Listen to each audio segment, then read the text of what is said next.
से प्रार्थना करते हैं कि हे प्रभु, आज जो भी कुछ हम हैं सब आपकी कृपा से हैं।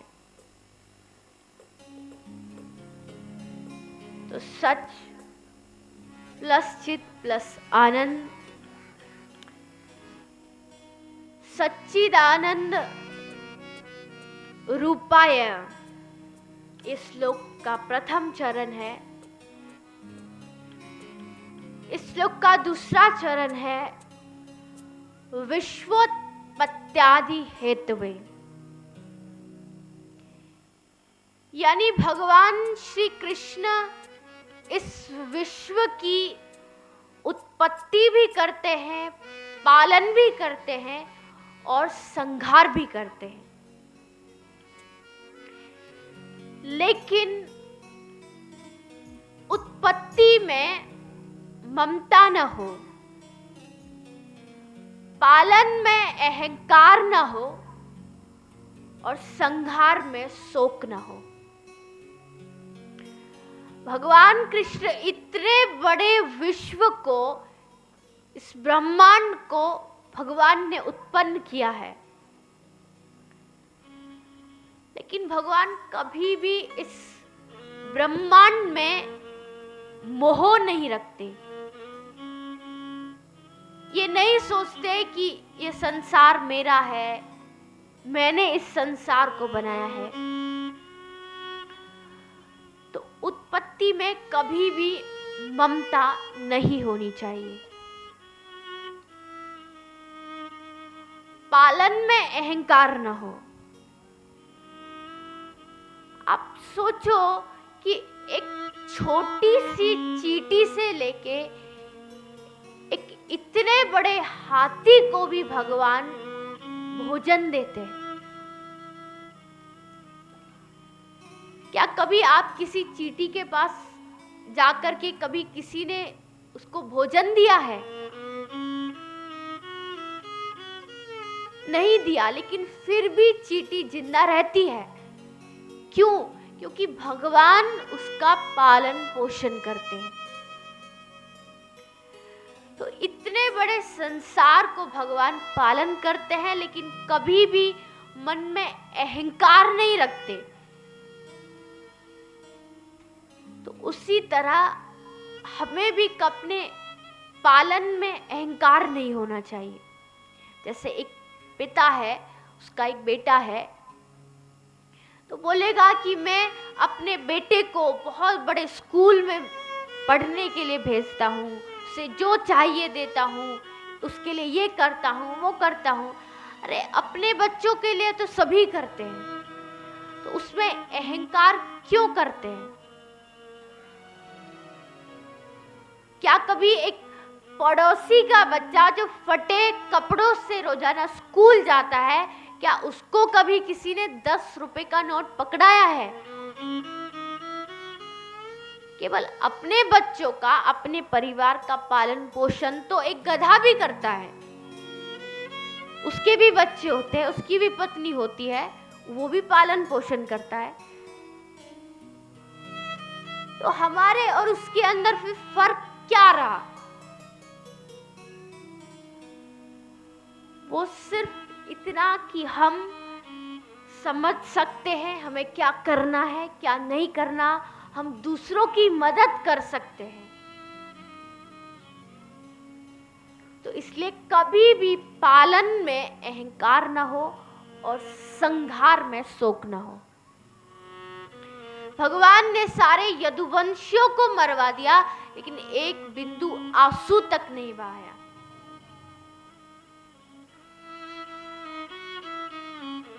तो उसी तरह कभी भी संहार में शोक नहीं होना चाहिए। तो विश्वोत्पत्त्यादि हेतवे। उसके बाद श्लोक का तीसरा चरण आता है तापत्रय विनाशाय।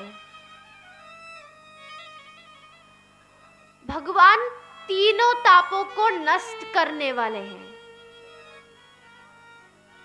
तीन ताप कौन कौन से हैं? भौतिक ताप, दैविक ताप और आध्यात्मिक ताप। सबसे पहले है भौतिक ताप। भौतिक ताप यानी छोटी मोटी जो भी हमारी बीमारी है, बुखार, कैंसर, टीबी आदि, ये सब भौतिक ताप है और इनका उपाय है दवाइयाँ, मेडिसिन आदि। दूसरा ताप है दैविक ताप। दैविक ताप यानी भूत प्रेत की पीड़ा, जैसे कि घर में आग लग जाना, देवताओं के द्वारा दिए गए ताप, अकाल पड़ जाना, अधिक वर्षा होना, सूखा पड़ना, ये सब दैविक ताप है, देवताओं के द्वारा दिए गए ताप है। और इनसे बचने का सिर्फ एक ही उपाय है और वो है कीर्तन। अगर घर में दैविक ताप है तो घर के व्यक्ति रोजाना मिलकर के कीर्तन करो। सुबह शाम सारे परिवार के लोग इकट्ठा होके कीर्तन करो, भगवान का नाम लो। गांव में दैविक ताप है तो गांव के व्यक्ति मिलके कीर्तन करो। पूरे शहर में दैविक ताप है तो शहर के व्यक्ति मिलके कीर्तन करो। पूरे देश में दैविक ताप है तो देश के व्यक्ति मिलके कीर्तन करो। पूरे संसार में दैविक ताप है तो पूरे संसार के व्यक्ति मिलके कीर्तन करो।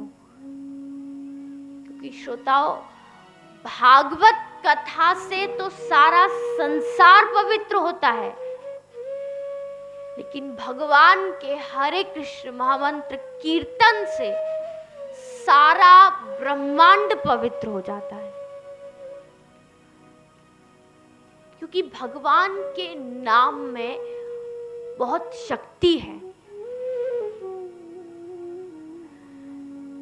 भागवत में भी लिखा है, आपन्नः संसृतिम घोराम यन्नाम विविसोग्रनन ततः सद्यो विमुच्येत तत् भिवेति स्वयं भयम। Living beings who are entangled in the complicated messes of birth and death can be freed immediately by even unconsciously chanting the name of Lord Krishna.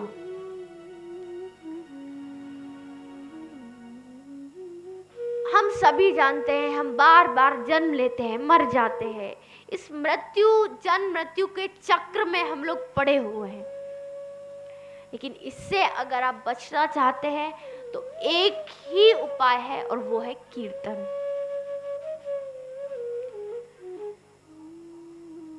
दैविक ताप तीसरा है आध्यात्मिक ताप। आध्यात्मिक ताप यानी मानसिक पीड़ा, टेंशन, अशांति, ये सब आध्यात्मिक ताप है और इसका एक ही उपाय है, वो है कथा। तो ये 3 तरह के ताप है। देखो, हर एक आदमी इस संसार में किसी ना किसी ताप से घिरा पड़ा है। कोई तन दुखी, कोई मन दुखी, कोई धन बिन रहत उदास, और थोड़े थोड़े सब दुखी, सुखी राम को दास। मान लो कोई आदमी है, करोड़ करोड़ रुपए का टर्नओवर करता है हर मंथ, हर महीने। इतनी सारी फैक्ट्रियां चल रही हैं, इतनी सारी गाड़ियां हैं, बंगले हैं, लेकिन खाता क्या है? एक सूखी रोटी दाल के साथ। उससे पूछो कि सूखी रोटी दाल के साथ क्यों खाता है? बोलेगा कि डायबिटीज है, डॉक्टर ने खाना खाने के लिए मना किया है, मीठा नहीं खा सकता। तो चाहे कितना पैसा है लेकिन बेचारा तन से दुखी है। कोई तन दुखी, कोई मन दुखी, कोई मन से दुखी है। उसके पास पैसा है, धन दौलत है, चाहता है मेरा एक बेटा है, उसके लिए अच्छी सी बहू लाऊं, अच्छी जगह शादी करूं, कोई संस्कारी बेटी आए। लेकिन पता चला बेटा तो घर की नौकरानी को लेके भाग गया।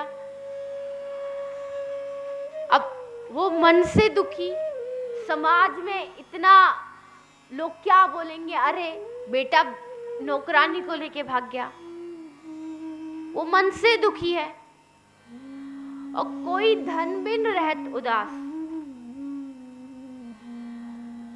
कोई आदमी है बेचारा सुबह से शाम तक नौकरी करता है, गड्ढे खोदता है, मजदूरी का काम करता है, सामान उठाता है, बोझा उठाता है, तब जाके दिन में 100 रुपए मुश्किल से मिलते हैं। अब उसमें से खुद खाए या बच्चों को खिलाए, क्या करे? तो वो धन से दुखी है। थोड़े थोड़े सब दुखी, सुखी राम को दास। इस संसार में हर एक आदमी किसी ना किसी ताप से दुखी है। अगर सुखी कोई आदमी है तो वो केवल एक भगवान का दास है। तो इसलिए जब तक हम भगवान की शरण नहीं लेंगे तब तक हम सुखी नहीं रह सकते। तापत्रय विनाशाय, और इस श्लोक का अंतिम चरण है श्री कृष्णाय वयम नमः।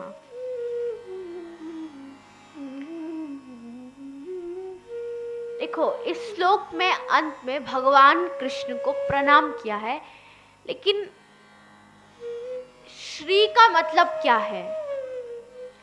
श्री कृष्णाय वयम नमः। तो देखो, ये जो श्री है ये स्वयं राधा रानी है।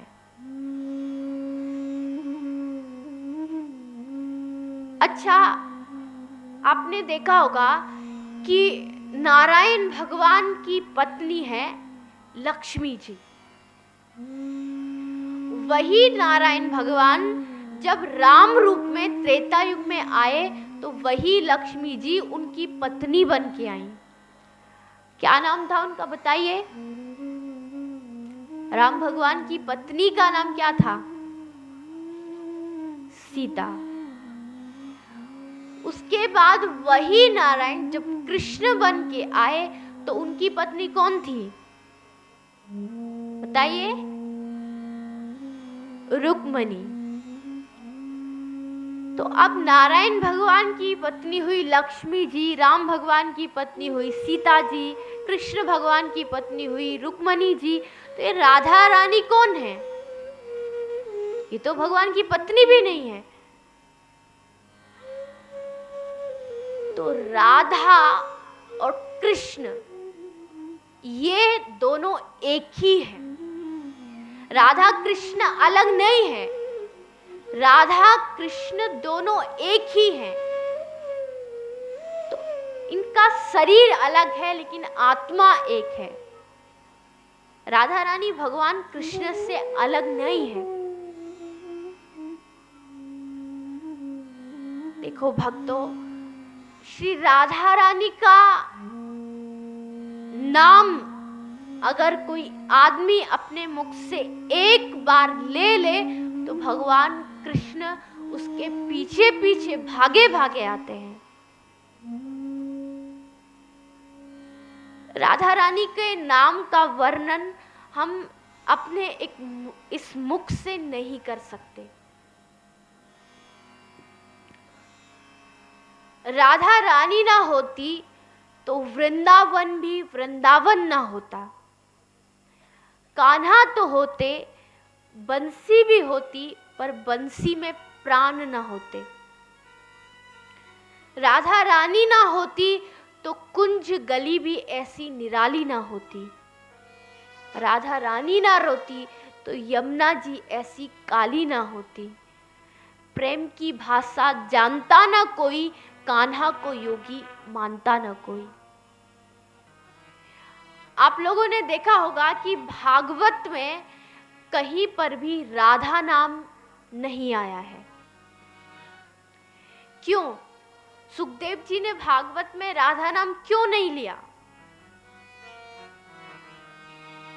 इसके दो अर्थ हैं। पहला अर्थ तो ये है कि श्री राधा रानी सुखदेव जी की गुरु हैं। सुखदेव जी ने सब प्रथम राधा रानी के मुख से भागवत कथा सुनी थी, तो उनकी गुरु है और गुरु का कभी नाम नहीं लिया जाता। तो पहला अर्थ तो ये है। और दूसरा अर्थ है कि सुखदेव जी ने भागवत में राधा नाम इसलिए नहीं लिया क्योंकि राधा नाम में इतना मिठास है, इतनी प्रेम है कि अगर सुखदेव जी एक बार राधा बोल देते तो उसी समय उनकी समाधि लग जाती और वो परीक्षित को कथा नहीं सुना पाते, भाव विभोर हो उठते। तो इसलिए राधा रानी के आगे तो खुद भगवान कृष्ण भी झुक जाते हैं।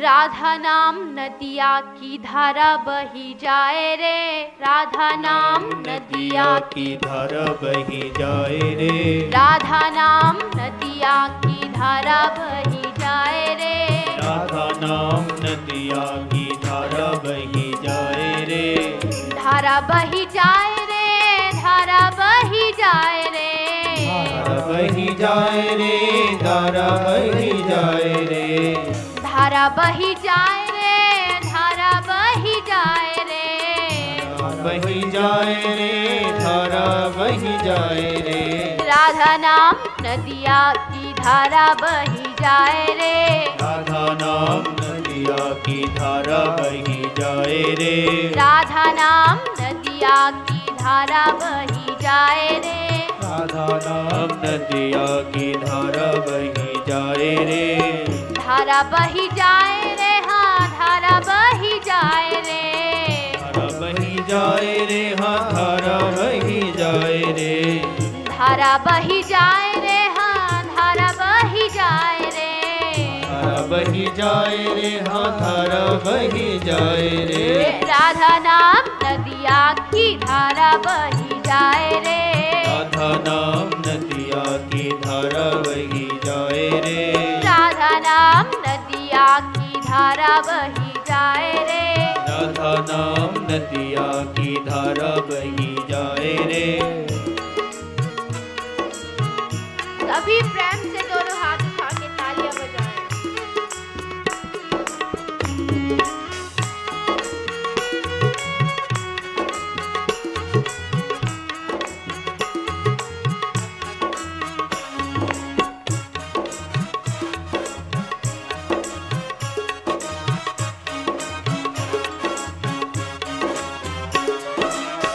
ब्रह्मा नाम रटेले पोथी, ब्रह्मा नाम लटेले पोथी, ब्रह्मा नाम रटेले पोथी, ब्रह्मा नाम लटेले पोथी, पोथी के पन्ना नदिया में बहे जाए रे, पोथी के पन्ना दरिया में बहे जाए रे, पोथी के पन्ना नदिया में बहे जाए रे, पोथी के पन्ना दरिया में बहे जाए रे, राधा नाम नदिया की धारा बही जाए रे, राधा नाम नदिया की धारा बही जाए रे, राधा नाम नदिया की धारा बही जाए रे, राधा नाम नदिया की धारा बही जाए रे, धारा बही जाए रे, हाँ धारा बही जाए रे,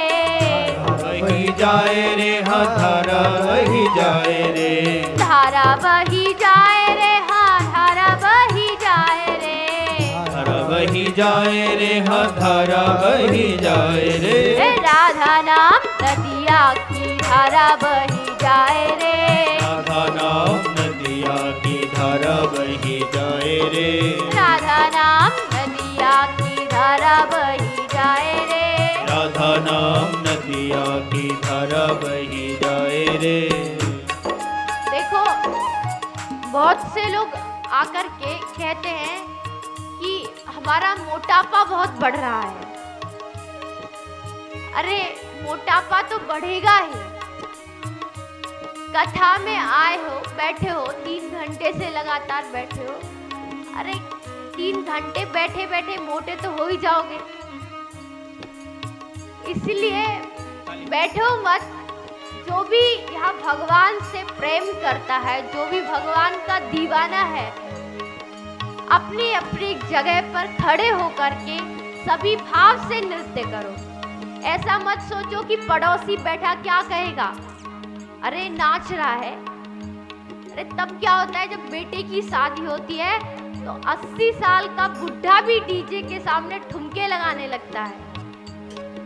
तो ये तो भगवान का नाम है, यहाँ नाचोगे तो फिर कभी भी 84 लाख योनियों में नाचना नहीं पड़ेगा। इसलिए जो भी भाव से नृत्य करना चाहता है अपने स्थान पर खड़े होकर नृत्य करें। राधा नाम नदिया की धारा बही जाए रे। राधा नाम नदिया की धारा बही जाए रे। राधा नाम नदिया की धारा बही जाए रे। राधा नाम नदिया की धारा बही जाए रे। धारा बही जाए रे, हाँ धारा बही जाए रे। धारा बही जाए रे, हो धारा बही जाए रे। धारा बही जाए रे, हाँ धारा बही जाए रे। धारा बही जाए रे, हाँ धारा बही जाए रे। राधा नाम नदिया की धारा बही जाए रे। राधा नाम नदिया की धारा बही जाए रे। राधा नाम नदिया की धारा बही जाए रे। राधा नाम नदिया की धारा बही जाए रे।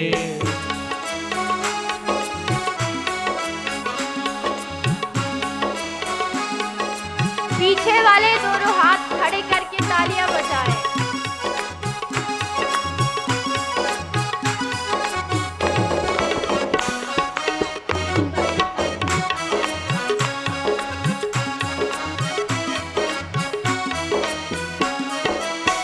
शंकर नाम रटेले डमरू। शंकर नाम रटेले डमरू। शंकर नाम रटेले डमरू। शंकर नाम रटेले डमरू। डमरू की डम डम नदिया में बही जाए रे। डमरू की डम डम नदिया में बही जाए रे। डमरू की डम डम नदिया में बही जाए रे।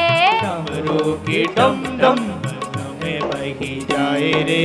राधा नाम नदिया की धारा बही जाए रे। राधा नाम नदिया की धारा बही जाए रे। राधा नाम नदिया की धारा बही जाए रे। राधा नाम नदिया की धारा बही जाए रे। राधा नाम नदिया की धारा बही जाए रे।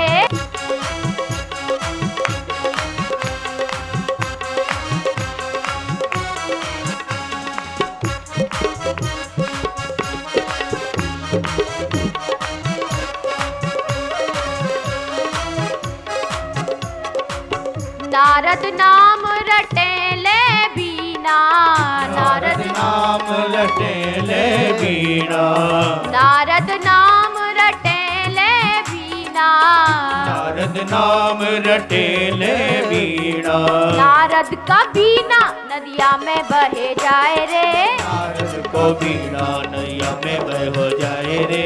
नारद का बीना नदिया में बह जाए रे। नारद का बीड़ा दरिया में बहा जाए रे। राधा नाम नदिया की धारा बही जाए रे। राधा नाम नदिया की धारा बही जाए रे। राधा नाम नदिया की धारा बही जाए रे। राधा नाम नदिया की धारा बही जाए रे। धारा बही जाए रे, हाँ धारा बही जाए रे। धारा बही जाए रे, हाँ धारा बही जाए रे। धारा बही जाए रे, हाँ धारा बही जाए रे। धारा बही जाए रे, हाँ धारा बही जाए रे। राधा नाम नदिया की धारा बही जाए रे।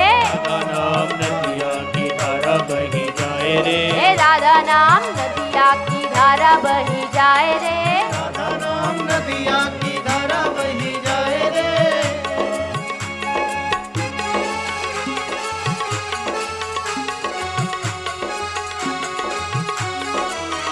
सभी प्रेम से गाने बजाएं।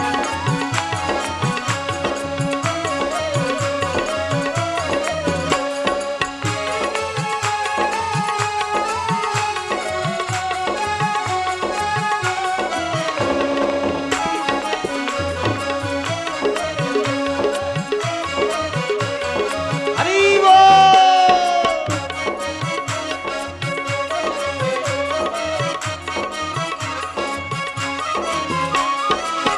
गौरा नाम रटे ले गणपति। गौरा नाम रटे ले गणपति। गौरा नाम रटे ले गणपति। गौरा नाम लटे ले गणपति। गणपत को लड़ुआ नदिया में बह हो जाए रे। गणपत को लड़ुआ दरिया में बह हो जाए रे। गणपत को लड़ुआ नदिया में बह हो जाए रे। गणपत को लड़ुआ दरिया में बह हो जाए रे। राधा नाम नदिया की धारा बही जाए रे। राधा नाम नदिया की धारा बही जाए रे। राधा नाम की नदी सरिता बह रही है। जो भी गोता लगाएगा उसको भगवान का आनंद प्रेम प्राप्त होगा। ये भाव से सभी गाते हुए तालियों के साथ नृत्य करेंगे। राधा नाम नदिया की धारा बही जाए रे।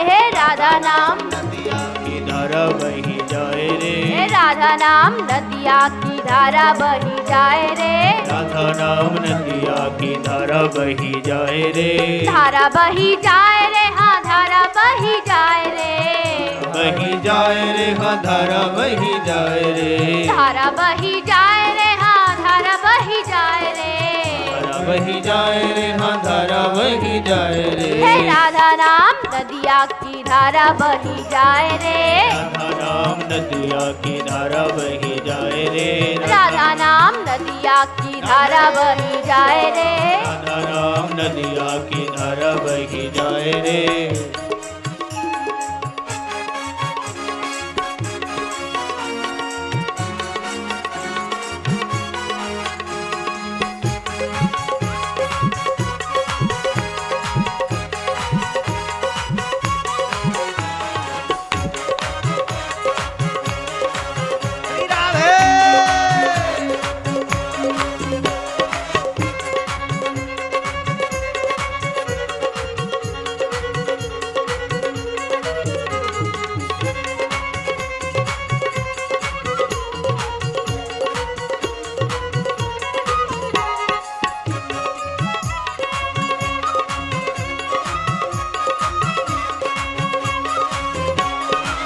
हनुमत नाम रटे ले झंझा। हनुमत नाम लटे ले झंडा। हनुमत नाम रटे ले झंझा। हनुमत नाम रटे ले झंडा। हनुमत का झंझा नदिया में बह जाए रे। हनुमत को झंडा नदिया में बहा जाए रे। हनुमत का झंडा नदिया में बह जाए रे। हनुमत को झंडा दरिया में बह हो जाए रे। राधा नाम नदिया की धारा बही जाए रे। राधा नाम नदिया की धारा बही जाए रे। राधा नाम नदिया की धारा बही जाए रे। राधा नाम नदिया नदिया की धारा बही जाए रे, धारा बही जाए रे, हाँ धारा बही जाए रे, धारा बही जाए रे, हाँ धारा बही जाए रे, धारा बही जाए रे, हाँ धारा बही जाए रे, धारा बही जाए रे, हाँ धारा बही जाए रे, राधा नाम नदिया की धारा बही जाए रे, राधा नाम नदिया की धारा बही जाए रे, राधा नाम नदिया की धारा बही जाए रे, राधा नाम नदिया की धारा बही जाए रे, राधा नाम नदिया की धारा बही जाए रे, राधा नाम नदिया की धारा बही जाए रे, राधा नाम नदिया की धारा बही जाए रे, राधा नाम नदिया की धारा बही जाए रे, राधा नाम नदिया की धारा बही जाए रे, राधा नाम नदिया की धारा बही जाए रे, राधा नाम नदिया की धारा बही जाए रे, राधा नाम नदिया की धारा बही जाए रे। बोलिए राधा रानी की जय। हमारी चर्चा चल रही थी श्री कृष्णाय वयम नमः। सबसे पहले श्लोक में भगवान का स्वरूप, उनके गुण के बारे में बताया है। अंत में भगवान को प्रणाम किया है, क्योंकि देखो कोई चोर भी अगर चोरी करने जाता है तो वो भी एक बार तो भगवान को जरूर याद करता है, कैसे भी सही याद तो करता ही है। सोचेगा हे भगवान आज मेरी रक्षा करना, मैं पकड़ा ना जाऊं। तो वैसे ही कभी भी कोई भी काम शुरू करो श्री कृष्णाय वयम नमः अवश्य बोलना चाहिए। किसी भी मंदिर में जाओ एक बार सर झुका के श्री कृष्णाय वयम नमः अवश्य बोलो। तो ये भागवत के महत्व का सबसे पहला श्लोक है। अब भागवत में एक बड़ा ही सुंदर श्लोक आता है कि सदा सेव्या श्रीमद् भागवती कथा यस्या श्रवणा मात्रेण हर्षितं समाश्रयेत्। अनेक कुछ लोग सोचते हैं कि भागवत कथा को कब सुनना चाहिए, कौन सी स्थिति में सुनना चाहिए। तो इसका उत्तर स्वयं भागवत में लिखा है कि सदा सेव्या सदा सेव्या। ये भागवत की कथा हमेशा हमेशा सुनने योग्य है। इसके लिए कोई समय निश्चित नहीं है कि आप इस स्थिति में ही भागवत को सुनो। आप जैसे भी चाहे, सोच अवस्था में, असोच अवस्था में, मानसिक परिस्थिति, अनुकूल परिस्थिति हो, प्रतिकूल परिस्थिति हो, हर स्थिति में हम भागवत कथा सुन सकते हैं। देखो किसी भी ग्रंथ में 2 बार सदा सेव्या नहीं आया है, लेकिन भागवत में आया है। भागवत को हम कभी भी सुन सकते हैं, किसी भी स्थिति में। इसके लिए कोई भी पाबंदी नहीं है। और जैसा कि आप सभी लोग जानते हैं कि आज जमाना बदल रहा है और आज के युग में भागवत सुनना बहुत जरूरी है। पहले लोगों को किसी को मूवी देखने की इच्छा हुई तो थिएटर में मूवी देखने जाते थे, लेकिन आज तो लोगों के घर घर में थिएटर आ चुका है। जैसे भगवान ने सोचा था मैं एक से अनेक हो जाऊंगा, वैसे ही थिएटर भी एक से अनेक हो गए, सबके घर में जा जा के घुस गए।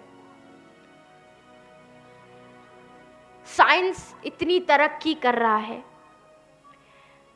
देखो, विज्ञान और धर्म ये एक सिक्के के दो पहलू हैं, एक दूसरे के विरोधी नहीं हैं। आप अगर साइंस को, विज्ञान को अच्छी तरह से यूज करें, इस्तेमाल करें, तो वो धर्म में हमारी बहुत मदद कर सकता है। बस वो हमारे ऊपर निर्भर करता है, हम उस विज्ञान को कैसे उपयोग कर रहे हैं। एक छुरी, एक चाकू एक डॉक्टर के हाथ में भी होती है और एक चोर के हाथ में भी होती है, लेकिन एक छुरी से एक आदमी को मार देता है तो दूसरा डॉक्टर उसी छुरी से, उसी चाकू से एक आदमी की जिंदगी बचा लेता है।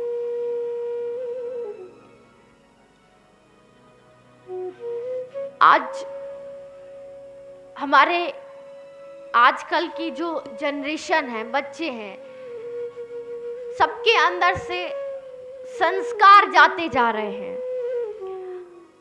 आप लोगों में से कुछ अमेरिका भी रहते हैं, उनको मालूम भी होगा।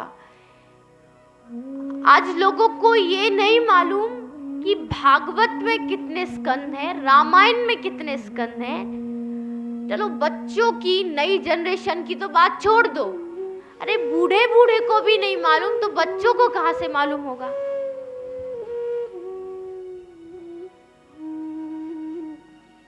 आज लोगों को ये नहीं मालूम कि भागवत गीता और श्रीमद् भागवत में क्या अंतर है। बताओ, वैसे कहते कि हम धार्मिक हैं, तो अपने अंदर सबसे पहले अच्छे संस्कार लाने जरूरी है। अपने बच्चों के अंदर, जो बच्चे का जन्म हुआ, माँ बाप सोचेंगे चलो इसे पढ़ने स्कूल में भेज दो, लेकिन क्या कभी किसी ने ये सोचा है कि इसके पढ़ाई के साथ साथ सबसे पहले इसको अच्छे संस्कार दें। बस पढ़ाई से मतलब है, स्कूल में बच्चा फर्स्ट आ जाए बस अपने लिए तो वही बहुत है। अरे अगर आपके बच्चे के अंदर अच्छे संस्कार नहीं है तो उस पढ़ाई का कोई भी फायदा नहीं है। चाहे वो स्कूल में फर्स्ट आता हो, कितनी भी रैंक लेता हो, उससे कोई फायदा नहीं है। आपके बच्चे को यही नहीं मालूम भागवत क्या है, भगवान कौन है, तो क्या कर सकता है।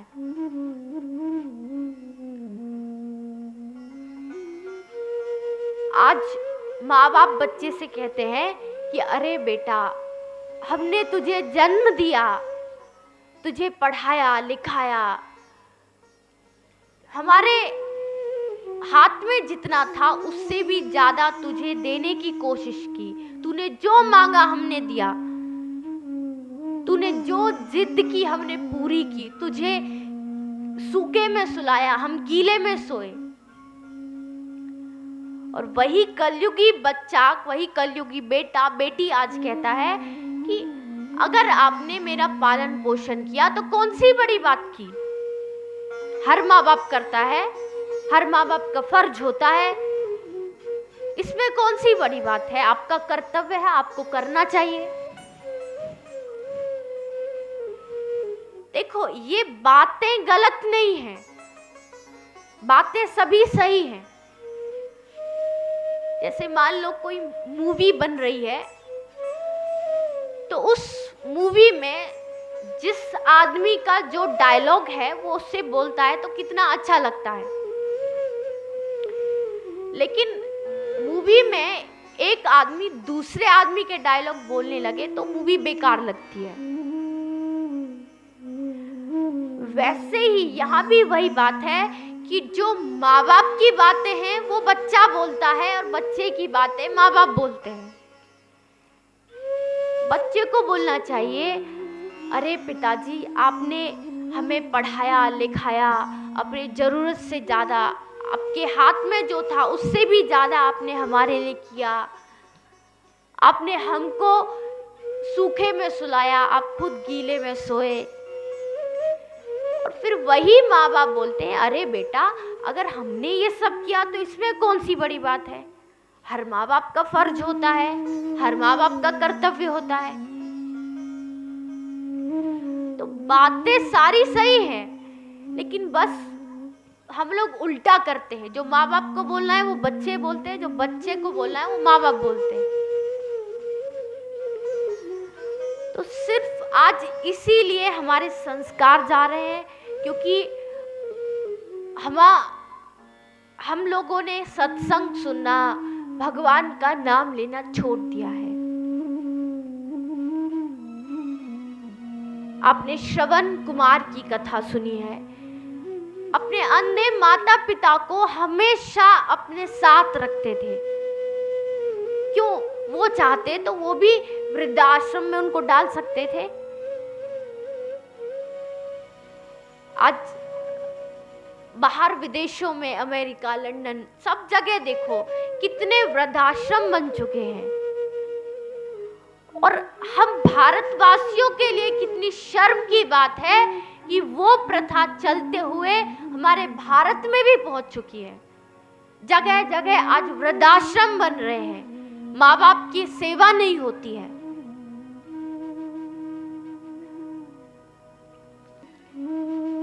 एक बार गांधी जी के पास एक निमंत्रण आया। उसमें लिखा था कि हे गांधी जी, हमने एक वृद्ध आश्रम का उद्घाटन किया है, तो हम चाहते हैं कि उसका उद्घाटन आप अपने हाथों से करें। आप आएंगे, उसका उद्घाटन करेंगे तो हम सबको बड़ा अच्छा लगेगा। तो गांधी जी ने वापस उनको एक पत्र लिखा और जिसने वृद्धाश्रम बनाया उसको भेज दिया। तो उस आदमी ने पत्र खोला, पढ़ा, तो उसमें लिखा था, गांधी जी ने कहा कि देखो भैया, फिलहाल तो हम बहुत व्यस्त हैं, आपके उद्घाटन में नहीं आ सकते, लेकिन हाँ इतना वादा जरूर करते हैं कि जिस दिन आपका ये वृद्धाश्रम बंद होगा उस दिन मैं वहां पर खुशियां मनाने के लिए जरूर आऊंगा। क्योंकि तुम एक वृद्ध आश्रम के बनाने की खुशियां मनाते हो और मुझे बुलाते हो कि आओ आके यहां आके इसका उद्घाटन करो।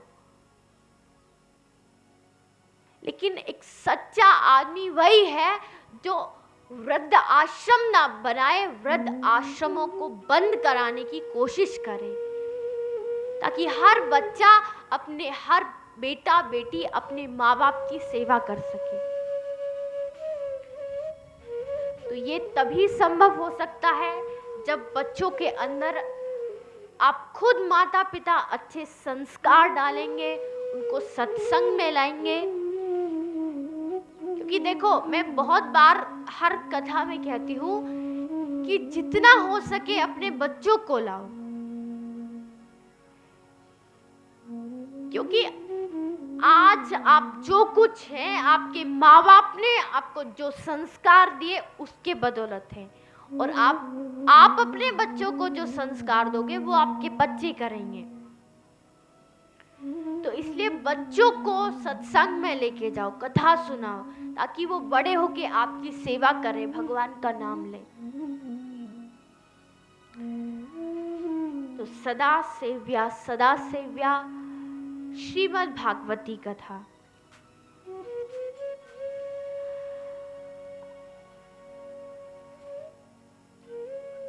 भागवत में देखो, भागवत को श्रीमद् भागवत महापुराण कहा गया है,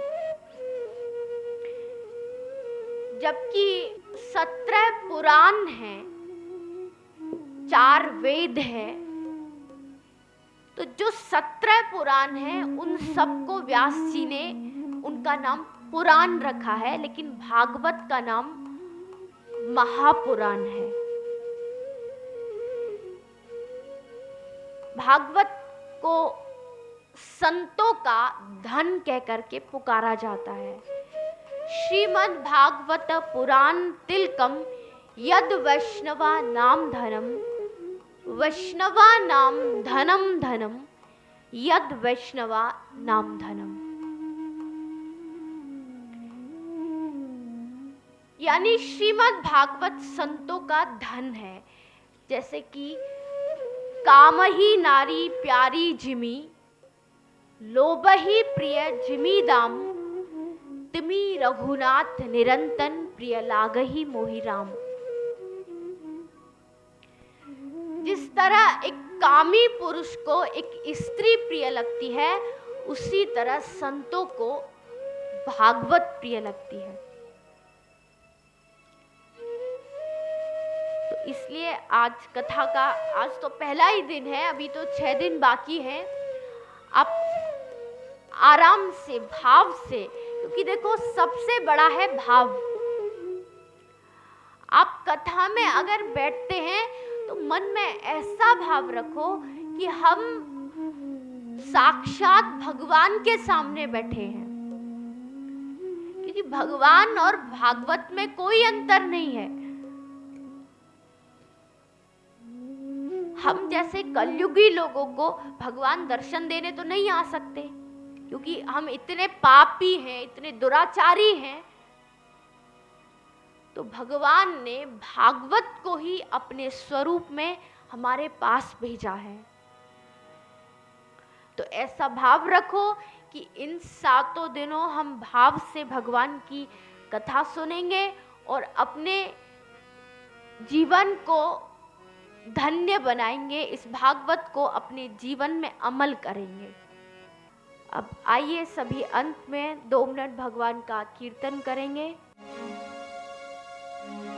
हरि शरणम, हरि शरणम, हरि शरणम, हरि शरणम, हरि शरणम, हरि शरणं, हरि शरणं, हरि शरणं, हरि शरणम, हरि शरणम, हरि शरणम, हरि शरणम, हरि शरणं, हरि शरणं, हरि शरणं, हरि शरणं।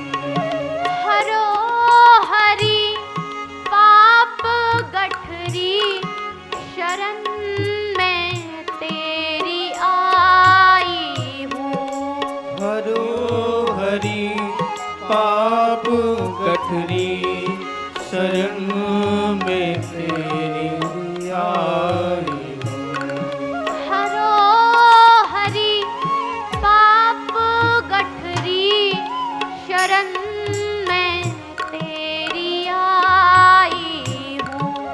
हरो हरि अभी प्रेम से पाप ताली बजाओ। गठरी, शरण में तेरी आई हूँ। राधे शरणम, राधे शरणम, राधे शरणम, राधे शरणम, राधे शरणम, राधे शरणं, राधे शरणं, राधे शरणं। हरि शरणम, हरि शरणम, हरि शरणम, हरि शरणम, हरि शरणं, हरि शरणं, हरि शरणं, हरि शरणं। हरि शरणम, हरि शरणम, हरि शरणम, हरि शरणम, हरि शरणं, हरि शरणं, हरि शरणं, हरि शरणं। लगा दो पार नैया को, नहीं तो डूब जाएगी। लगा दो पार नैया को, नहीं तो डूब जाएगी।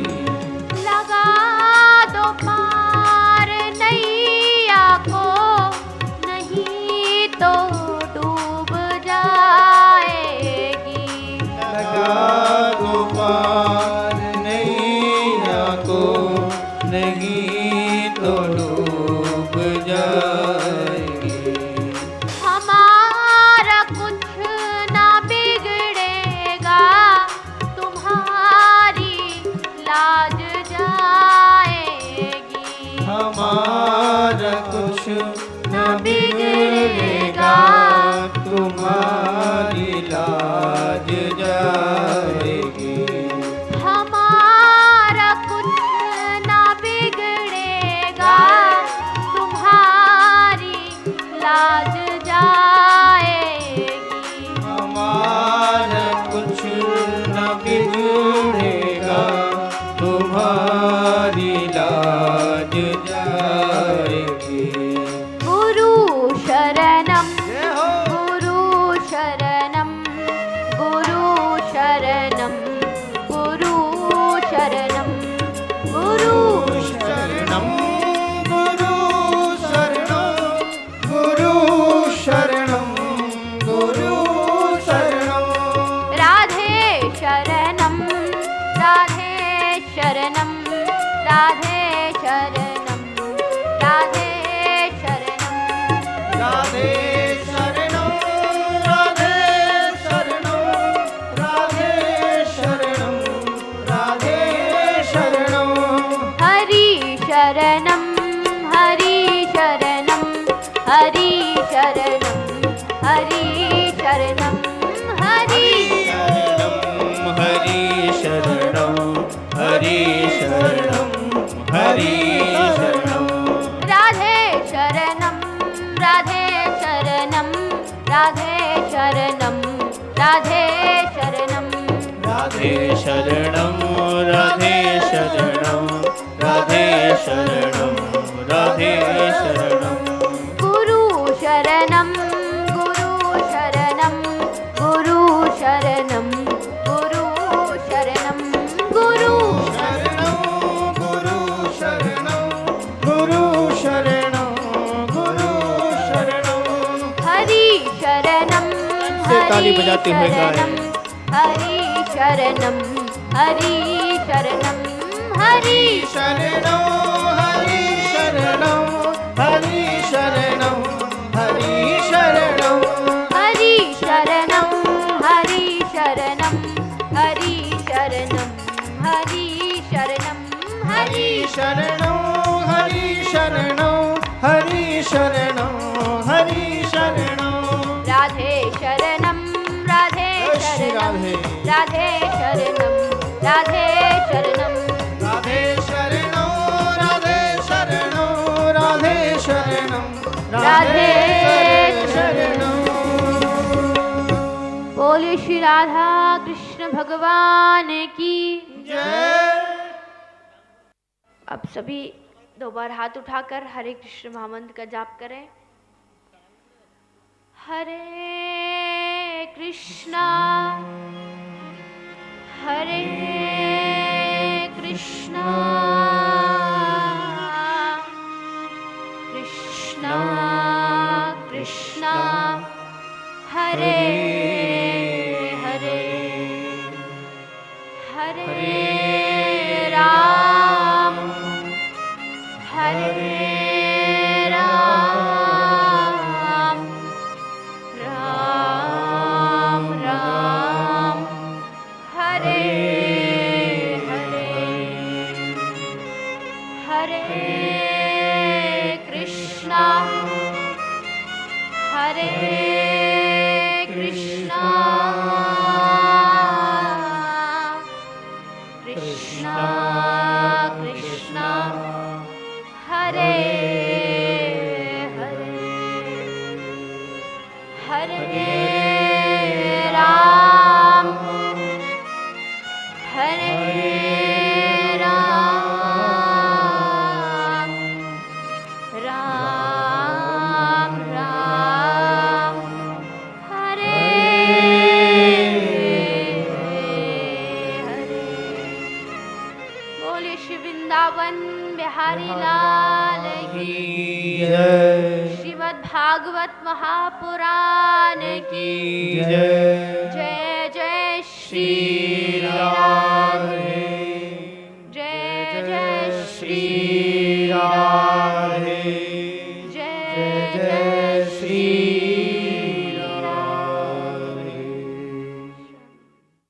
जायत श्रोत्रादीनां नासात् वायुश्च प्राणस्य मुखात् अग्निरजायतः।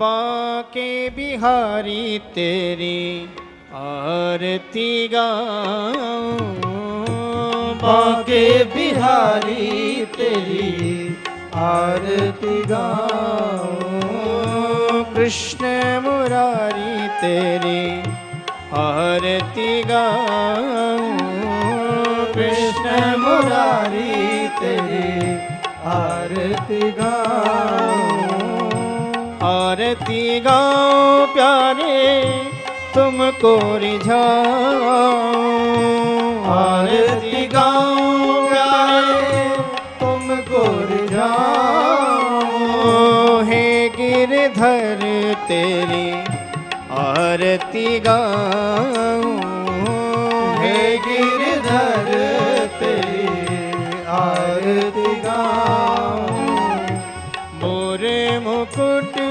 तेरी शीश पे सोहे, मोर मुकुट तेरे शीश पे सोहे, प्यारी बंशी मेरो मन मोहे, प्यारी बंसी मेरो मन मोहे, होया बंशी पे मैं तो बलि बलि जाऊं, या बंसी पे मैं बलि बलि जाऊं, हे गिरधर तेरी आरती गाऊं, हे गिरधर तेरे आरती गाऊं, चरणों से निकली गंगा